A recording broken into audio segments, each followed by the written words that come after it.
The internet has provided us with many great benefits. Our ability to connect with one another, even if you're on opposite sides of the world, the ability for people to have access to information, the ability for people to make stands, create movements, build community with people who they may otherwise never have met. People who are coupling, great couples, people who are falling in love because they're able to connect with people who they may otherwise never see.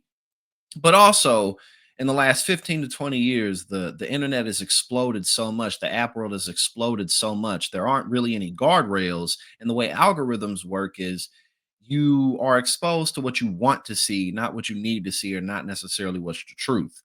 And that's why we're seeing a rise of people just blindly believing in conspiracy theories. That's why people like Marjorie Taylor Greene can get elected. That's why you have people like RFK Jr., despite the fact that he has no medical background, is now going to be in charge of health and human services in this country. An anti-vaxxer, despite the fact that what Edward Jenner, I believe, is the first official physician, an English physician, Edward Jenner, in like 1796, I'm pretty sure, who created the first vaccine for smallpox. He noticed that people who had cowpox were immune to smallpox. And what he did was he basically picked matter from pustules and injected them into young kids and saw that they ended up developing an immunization to smallpox.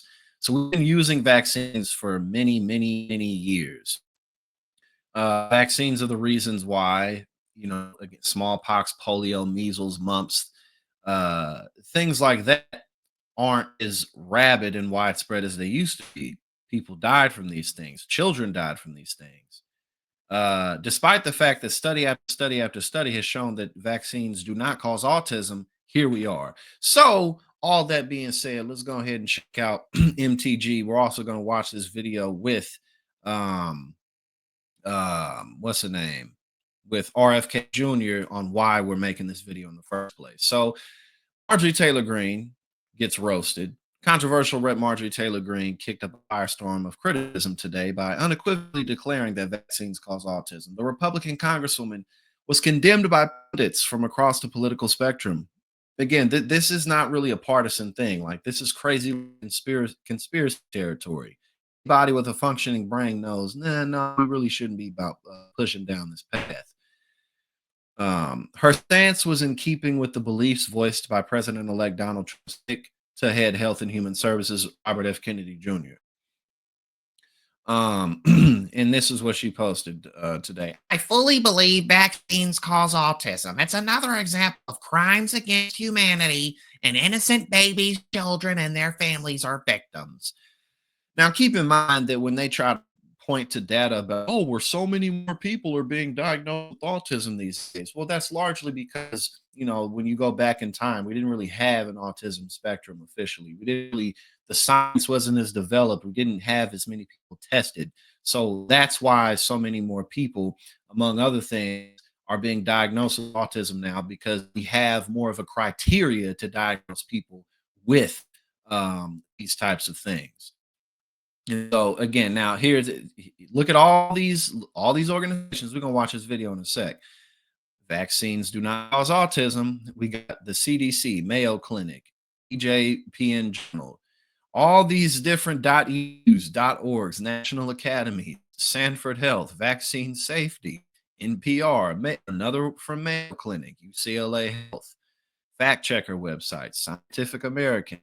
So all these people are lying, right? All these organizations, all these professionals who dedicate their lives to understanding medicine and how it interacts with human physiology, who dedicate their lives to understanding different types of neurological conditions that people have, they're all lying. But Donald Trump isn't, RFK isn't, MTG isn't.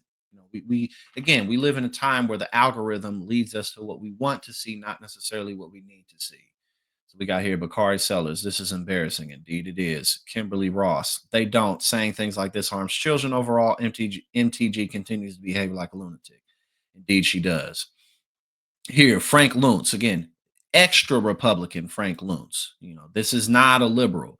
But again, Marjorie Taylor Greene has also believed Sandy Hook was staged. The 2018 California wildfires set by Rothschild Associates from outer space, and the 2024 eclipse was God telling us to repent.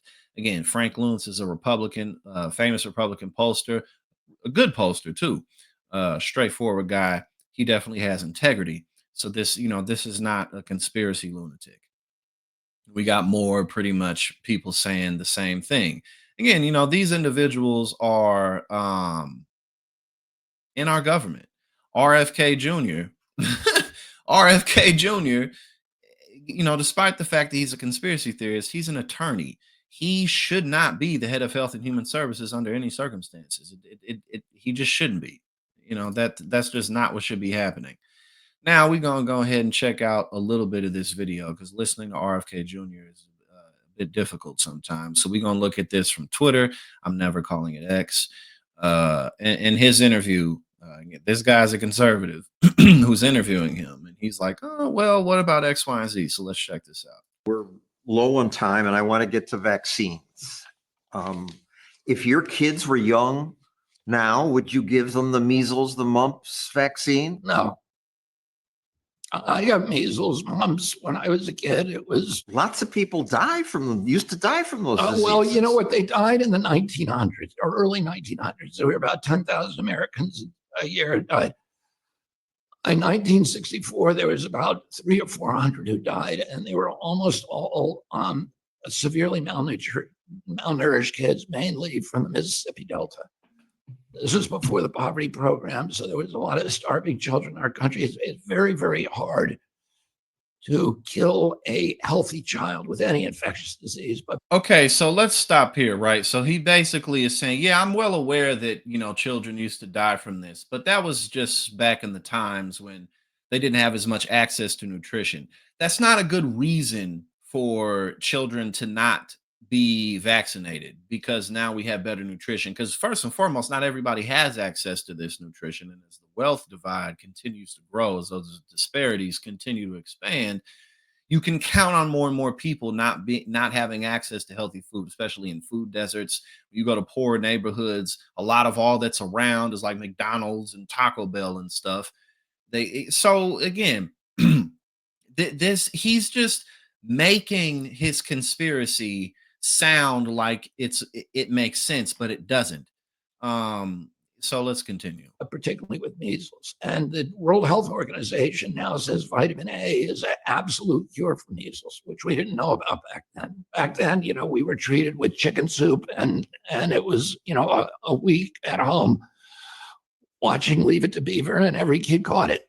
Every single kid. He doesn't sound like a doctor because he's not. Now some people are saying that vitamin A is a cure for measles. We didn't know that back then. So I mean, this dude is about to be the head of Health and Human Services, a man who does not know what the fuck he's talking about. Again, I'm not a doctor, but I trust doctors more than I do him, and I know enough about just the medical world to understand that the studies that show that as children have been vaccinated, all these diseases and viruses that used to kill people aren't doing that anymore. I think that's a good indication that vaccines, in fact, work and that we shouldn't stop using them just because, oh, well, let's test it out. Let's see. Why not? Kid got it. And I had 11 brothers and sisters, and we all got it, and we were all fine. And there are lots and lots of studies out there now that show that kids who get measles as a child are much healthier when they grow up, that they're much more. Okay, so me and all my brothers and sisters personally got it, and we were fine. So that means that we should risk the lives of other children who might not be fine. I mean, again, like this, none of this shit is scientific. This is all conspiratorial. Resistant to cancers, to atopic diseases. If you don't die from measles, then you might end up being more resistant to other types of illnesses. We're just going to roll the dice and see how that works. To allergies and to heart disease. You went to Samoa. You convinced people not to get the measles vaccine. An outbreak resulted in 83 deaths. Yeah, well, that story is not true. First of all, that's not true. Okay, let's see. The Prime Minister of Samoa stayed the measles vaccine after measles vaccines killed a number of people in Samoa, including members of his family. So when I went to Samoa, the ban was already in place. So it is true though. So basically what he's just saying here is that it's not my fault that 83 people died unnecessarily in Samoa from the measles. When I got there, they already banned the vaccine. So what you just said is that in fact banning the vaccine did lead to 83 people dying from this. I mean, bro, like what the fuck are we doing as a country? What are we doing? And I visited people in Samoa. I didn't know there was no policy. I'm not the reason for the policy, but those people did die. That is true, but it's not my fault, so don't put my name in it. That resulted from my going to Samoa. Secondly, nobody died in Samoa from measles. They were dying from a bad vaccine. And the vaccine was imported from Australia and given to people who had measles, which is not recommended. The same measles outbreak. So they lying. So it's all a lie. Okay. Hit Tonga, which is the neighboring island, and nobody died because they didn't get the vaccine. So this is more propaganda by the pharmaceutical industry, which is, drumming up a lie. Again, so everybody tripping except RFK. And that's one of the telltale signs of a conspiracy. All the experts, none of them know, but me, some random dude does. Again, the reason that smallpox, measles, mumps, polio aren't as widespread as they were is because of vaccines. Vaccines work. They've been working for hundreds of years, and now all of a sudden there's an issue because of people like this dude and Marjorie Taylor Greene, who try to discredit me. But if you actually look into it, John, you'll find that it is not true. And you still say that autism is caused by vaccines? Yeah, autism is caused by vaccines. And by the way, CDC's own data, they did a study called the Verstratton study in 1989.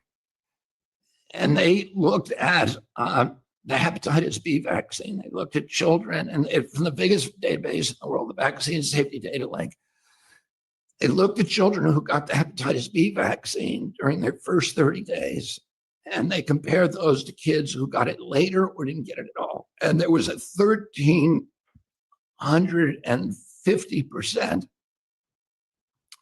elevated. Okay, we've listened to enough of this, honestly. But again, it's just like, everyone's lying. Everybody's full of shit. Don't nobody know what they talking about, but he does. I mean, like, again, what are we doing as a country? What are we doing? All right, now we're going to check out this one last little video here from a vaccine expert recalling that he tried to meet with RFK and he just wasn't listening to him at all about, vaccines causing autism. We got this stubborn conspiracy theorist who's about to be in charge of things like this. You, as I mentioned, you wrote a book about this, your experience professionally and personally with your daughter who has autism. You also, to add to this, with your experience, you say you were asked in 2017 by NIH to speak with RFK Jr. about these debunked theories about vaccines and autism. Can you talk to me about how that went? Was he open to listening to the science? Unfortunately, he was not. We embarked on long cell phone discussions throughout 2017, and then it reverted to emails and was mediated by a third individual. And he didn't seem very interested in the science to me, because I would go through all of these things. I would explain the genetic basis of autism. We have over 100 autism genes now. We have the gene, for instance, for my daughter Rachel's autism and intellectual disabilities. So autism is a series of neurodevelopmental processes that begin before the baby's born, before a baby ever sees the vaccines, and then they continue to accelerate. Interestingly, I did mention to him, because he did have a history as being an environmental attorney, by the way, there are medications, if you take them early in pregnancy, they could affect the autism genes and cause conditions that resemble autism after birth. For instance, valproic acid, an anti-seizure medication, does that if you give it early in pregnancy. And he had no interest in that. And he still kept on pushing the fake vaccine narrative. So I found it to be an exercise in frustration. I guess he was frustrated with me as well. Well, I think Very pig-headed, completely unqualified, has no business being the head of Health and Human Services, and yet here we are. Hey now, thank you so much for tuning in here at Politics and Paper. If you like what I do and you support my work, go ahead and subscribe. I greatly appreciate it and really helps to support what we do here.